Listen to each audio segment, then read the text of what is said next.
তাদের রক্ত দিয়েছে, তারপর হাসিনা পালিয়ে গেছে।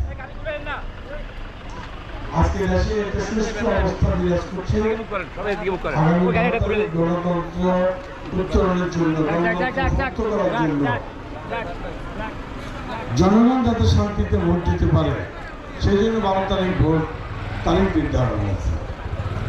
আমাদের যে ছাত্র যুবক তরুণ সমাজ ভাইরা, তারা কিন্তু তিনবার ভোট দিতে পারে নাই। কেউ কেউ গতবার একবারই ভোটার হয়েছিল, তারাও দিতে পারে নাই। কিন্তু ইনশাআল্লাহ এবারে তরুণ সমাজ, বয়স্করা সবাই আমরা ভোট দেব, যার ভোট সেই দেব।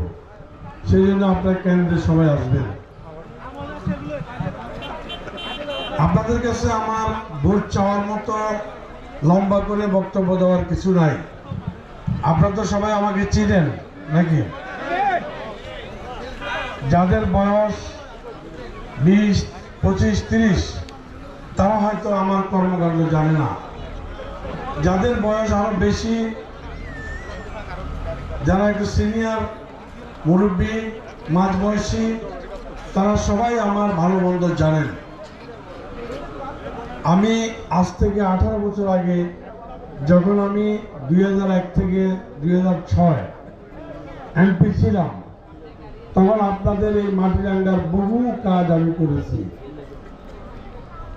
রাস্তাঘাট, ব্রিজ, কালভার্ট, স্কুল, মসজিদ, মক্তব, মাদ্রাসা, মন্দির, কিয়ান ইত্যাদি আমরা করেছি। অনেককে আমরা কমলা বাগান, মালটা বাগান, বিভিন্ন টাইপের প্রকল্প দিয়েছি, মাছ চাষের প্রকল্প দিয়েছি, চাকরি দিয়েছি। বাচ্চাদেরকে লেখাপড়ার জন্য আমরা আপনাদেরকে উৎসাহিত করেছি। ওই সময় যে বাচ্চাটার বয়স 6-7 বছর ছিল, আজকে সেই ছেলেটা বিএ পাস করেছে, এমএ পাস করেছে।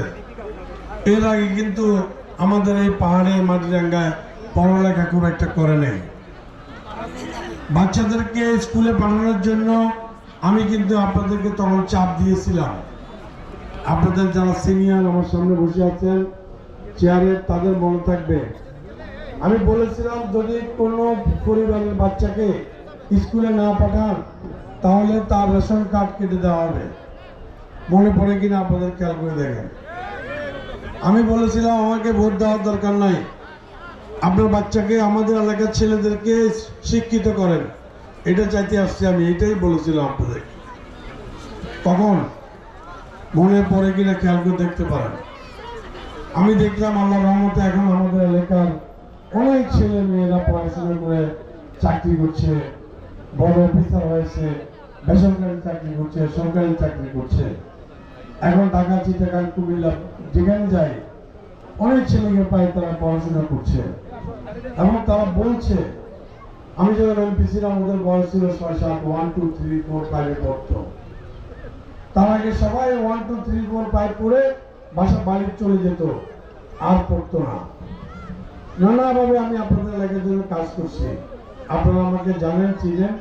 আমি এমপি হওয়ার আগেও আপনাদের সাথে ছিলাম, এমপি হওয়ার পরেও, এমপিগিরি যাওয়ার পরে আমি জেলে গিয়েছি। 3 বছর জেলে থাকার পর জেল থেকে বেরিয়ে এসে আমি কিন্তু ঢাকা এবং বিদেশে থাকতে পারতাম, আমি থাকি নাই। আমি চলে আসছি আপনাদের কাছে এবং খাগড়াছড়িতে বসবাস করলাম। সরকার আপনাদের কাছে আমাকে আসতে দেয় নাই। গ্রামে গ্রামে আমি 3 মাসে অন্তত একবার আসতাম, কিন্তু আমাকে মা বোনদের সাথে দেখা করতে দেয় নাই। এমন সময় গেছে যখন আমি এই অঞ্চলে আসতাম, দেরি হয়ে গেলে মা বোনরা কুপি বাতি নিয়ে বসে থাকতো। আপনাদের মনে আছে কিনা আমি জানি না, কারেন্ট ছিল না বা ইত্যাদি, কুপি বাতি নিয়ে অপেক্ষা করতো। কিন্তু আমি 3 মাসে একবার আসতাম। আমাকে কিন্তু 16 বছর আপনাদের কাছে আসতে দেয় নাই। সরকার, আওয়ামী লীগ সরকার, বিগত সরকার মনে করেছিল আমাকে যদি আসতে না দেয়, আপনাদের সাথে যদি আমার দেখা না হয়, তাহলে আপনারা আমাকে ভুলে যাবেন। দেখা গেল আল্লাহর শেষ রহমত, আপনারা আমাকে ভুলে যান নাই, আপনারা আমাকে ভালোবাসেন।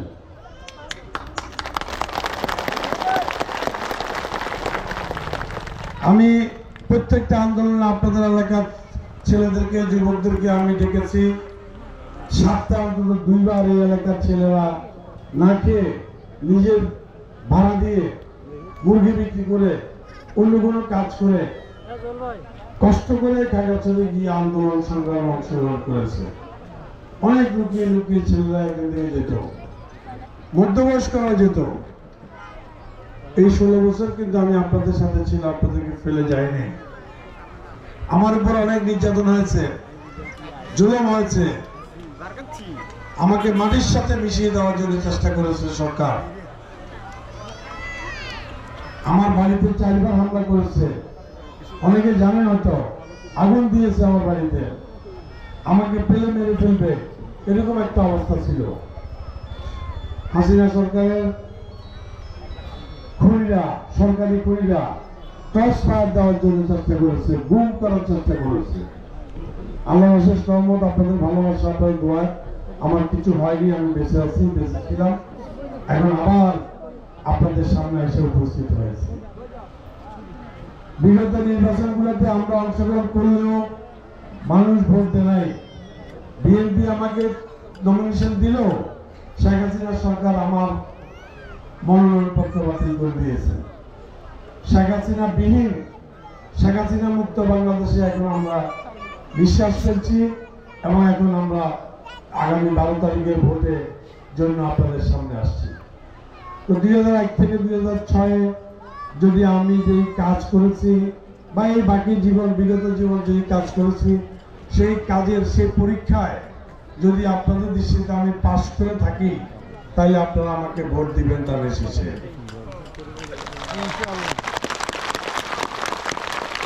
বেগম খালেদা জিয়া, তারেক রহমান, জিয়াউর রহমান যদি আপনাদের উপকার করে থাকে, এই দেশের মঙ্গল করে থাকে, ভালো কাজ করে থাকে, আপনারা অবশ্যই তাদের মার্কা ধানের শীষে ভোট দিয়ে বিএনপিকে সরকার গঠন করার সুযোগ দিবেন। আমি আশা করি আপনারা সবাই ভোট দেবেন,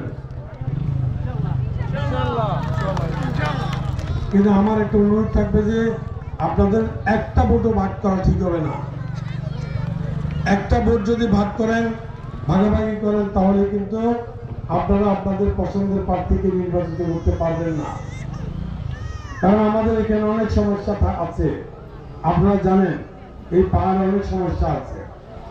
ভিতরের পার্টি যারা, ভিতরের পার্টি চিনেন তো, ভিতরের পার্টি এখন থেকেই পাহাড়ি ভাই বোনদেরকে, মা বোনদেরকে গুলির মুখে জিম্মি করা শুরু করেছে। পাহাড়ি অনেক, এবার অনেকেই আমাদেরকে ভোট দেবে, তাদেরকে তারা বন্দুকের মুখে জিম্মি করে রাখছে যেন আমাদেরকে ভোট না দেয়। ওই অস্ত্রধারীদের পছন্দের প্রার্থীকে ভোট দেওয়ার জন্য তারা এক সাইডে নিয়ে যাওয়ার চেষ্টা করতেছে। তাহলে তারা যদি জোর করে বন্দুক দিয়ে জিম্মি করে ওই পাহাড়ি ভাই বন্ধুকে একদিকে নিয়ে যায়, তো আপনারা যদি ভোট কাটাকাটি করেন, আপনারা বলতে পারবেন? এটা একটা আমাদের এখানকার পাহাড়ের ভিতরের সমস্যা। আরেকটা সমস্যা আমার বাইরে দেখা দিচ্ছে, তারা ইসলামের নামে আমাদের মানুষজনকে বেকুব বানাচ্ছে, ধর্মের নামে আমাদের মানুষজনকে ভুল বুঝাচ্ছে, ইসলামের নামে আমাদের মানুষজনকে বিভ্রান্ত করছে। তারা বলছে তাদের মার্কায় ভোট দিলে নাকি বেহেশতে পাওয়া যাবে, বেহেশতে যাওয়া যাবে। আপনার জীবনে কখনো শুনছেন যারা বয়স্ক আছেন, কাউকে ভোট দিলে কোন সিল মানলে বেহেশতে পাওয়া যায়? যদি বেহেশতে পাওয়া যাইতো, তাহলে গত 18 সালে এই বর্তমান জামাত ইসলামের আমির এরশাদের ছোট ভাই সকালে একটা বলে, বিকেল একটা বলে, ডাক্তার শফিক 18 সালে ধানের শীষ নিয়ে ভোট করছে, তাহলে তখন কি তিনি দোজখে যাওয়ার জন্য ব্যবস্থা করছিল ধানের শীষে ভোট দেওয়া? এখন কেন ওদের মার্কা না দিয়ে অন্য মার্কা দিয়ে দোজখে যাবে? তাদের যে নেতাদের ফাঁসি হয়েছে, নিজামি, তারপর আপনার কি বলে যে মুজাহিদি, কাদের মোল্লা, এরকম অনেক নেতার ফাঁসি হয়ে গেছে, হাসিনা ফাঁসি দিয়েছে। তারা নিজেরাও মৃত্যু লাগে যে কয়েকবার ভোট করেছে, বেগম খালেদা জিয়ার হাত ধরে ধানের শীষের মার্কা নিয়ে ভোট করেছে, ধানের শীষে নিজেরাও সিল মেরেছে, জামাতের সবাই সিল মেরেছে। তাহলে তারা কি এখন মৃত্যুর পর দোজখে যাবে? বুঝছে আমার কথা? তাহলে এটা কি ভারতবাদীর কথা না? ওদের একজন মৌলানা আছে আমির হামজা, উনি ওয়াজ করেন। আপনারা তো মোবাইল টোবাইল যারা চালান দেখতে পারেন, ইউটিউব যারা দেখে তারা দেখতে পারেন, টিকটক যারা করেন তারাও দেখতে পারেন, কারণ ওয়াজ এখন সব জায়গায় চলে। মৌলানারা ওখানে ওয়াজ করে অনেক টাকা পায় ওই রেকর্ড দিয়া। আমির হামজা সাহেব বলেছে ওদের মার্কায় ভোট দিলে 18 কোটি মানুষের নামাজের সওয়াব পাওয়া যাবে। আমার সাথে হুজুর আছে, মুফতি আছে, আচ্ছা মুফতি আছে এবং আরো মৌলানা আছে। মৌলানা সাহেব বলেন আমি যা বলছি ওনারা যা বলছে এটা কি ধর্মের মধ্যে কি সঠিক না বেসঠিক? এটা মিথ্যাচার, এটা কখনো এরকম হতে পারে না, এটা শিরক, এটা এরকম হতে পারার কথা না। আর আমরা চাই এই পার্বত্য অঞ্চলে একজন বাঙালি এমপি চাই। কি চাই? বাঙালি একজন এমপি চাই, যিনি আমাদেরকে এদেশ থেকে তাড়াতে বলবেন, এদেশ থেকে যেতে বলবে না, যিনি এদেশের উন্নয়ন করেছে মসজিদ মাদ্রাসা মুক্ত। আমি আমার ছোট্ট কথা বলি, আমি মাটিরাঙ্গাতেও একটা কথা বলেছিলাম যে আব্দুল ওদুদ মিয়া নামে ওদুদ মিয়া কিন্ডারগার্টেন আমার মাদ্রাসাটা ছিল। যখন আমি ওনাকে বললাম যে মাদ্রাসাটা গুমতি হাফিজা মাদ্রাসায় পরিণত হয়েছে, তিনি তখন বললেন যে আলহামদুলিল্লাহ। কি বলেছেন? যে আল্লাহ যা করে ভালো করে। আমি দিয়েছিলাম কিন্ডারগার্টেন, এখন এতিমখানায় রূপান্তরিত হয়েছে, হাফজাখানা হয়েছে, রাত দিন 24 ঘন্টা কোরআন শরীফ তেলাওয়াত করে। আজকে যদি ওনার জায়গায় অন্য কেউ হয়তো বলতেন যে না কিন্ডারগার্টেন থাকতো, যদি ইসলাম বিদ্বেষ হতো, সঠিক কিনা? বিএনপি ইসলামী দল না, কিন্তু ইসলামী মনা, ইসলামকে লালন করে, ইসলামকে পালন করে। আব্দুল ওদুদ মিয়া যদি আমরা বলি একে একে মসজিদ মাদ্রাসা মন্দির ক্যাঙ্গর ইত্যাদি ইত্যাদি অনেক জায়গা কি করেছেন, তিনি প্রতিষ্ঠান করেছেন। এটা সামনে গেলে দেখবেন একটার পর একটা, একটার পর একটা। হুজুর বলছে যা বলছেন শুনছেন।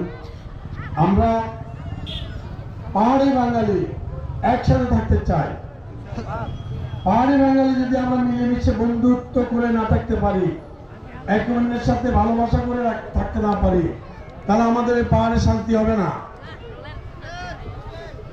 পাহাড়ি বাঙালি মিলেমিশে থাকার জন্য আমাদেরকে একে অন্যের চেষ্টা করতে হবে। আমার সামনে কিছু পাহাড়ি বোন আছে, মনে হয় ত্রিপুরা টোরা মামা আছেন, আপনাদেরকে আমি বলবো ত্রিপুরা যারা আছেন, মাইথাং ছিলেন? মাইথাং কি?